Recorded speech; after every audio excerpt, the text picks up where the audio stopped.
일부 보도에 따르면 윤석열 정부가 구상했던 매년 2,000명씩 10년간 총 2만 명 증원 구상은 정확히 1년 만에 원점으로 돌아갔다고 평가되었습니다.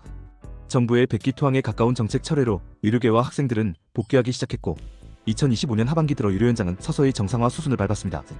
그러나 이미 떠난 전공의들의 공백과 누적된 환자 피해, 그리고 정책 불신의 후유증은 여전히 남아있었습니다.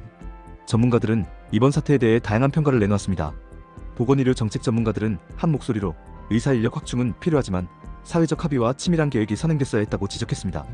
일부 전문가는 OECD 대비 낮은 의사 수 자체는 분명한 사실이므로 증원은 불가피하다는 의견을 내비쳤지만 이처럼 갑작스런 대폭 증원은 의료교육의 질저화와 의료체계 혼란을 초래할 수밖에 없었다고 평했습니다. 특히 필수 의료 기피와 의료 전달 체계 왜곡 같은 문제는 단순 인원 증가로 해결되지 않으며 근본적인 구조 개선과 패키지 대책이 필요했는데 정부가 쉬운 해법만 줬다가 사태를 키웠다는 비판이 나왔습니다. 한편에선 의료계의 집단 행동 방식에도 쓴소리가 제기되었습니다.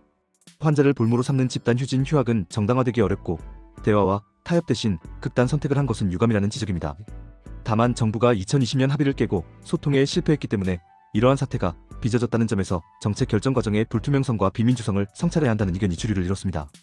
결과적으로 윤석열 정부의 의대 정원 2,000명 증원 정책은 한국 의료 정책 사상 초유의 갈등과 혼란을 남긴 채 미완으로 끝나게 되었습니다. 국민 여론은 초기 압도적 찬성에서 혼란을 거쳐 신중론과 회의론으로 변화했고 정치권은 정권의 교체로 귀결될 만큼 큰 후폭풍을 겪었습니다.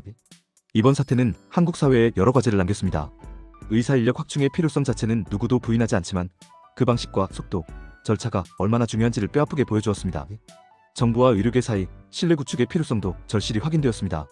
전문가들은 향후 의대 정원 문제를 포함한 의료 인력 수급 계획은 객관적 데이터와 사회적 합의에 기반하여 단계적으로 추진해야 하며 필수 의료 지원책과 지역 의료 강화책을 병행함으로써 근본적 문제 해결에 나아가야 한다고 제안합니다.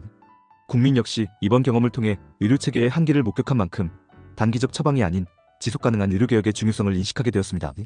마지막으로 의대 정원 2,000명 증원 추진과 그 실패는 정책 결정의 어려움과 책임을 상기시켜줍니다.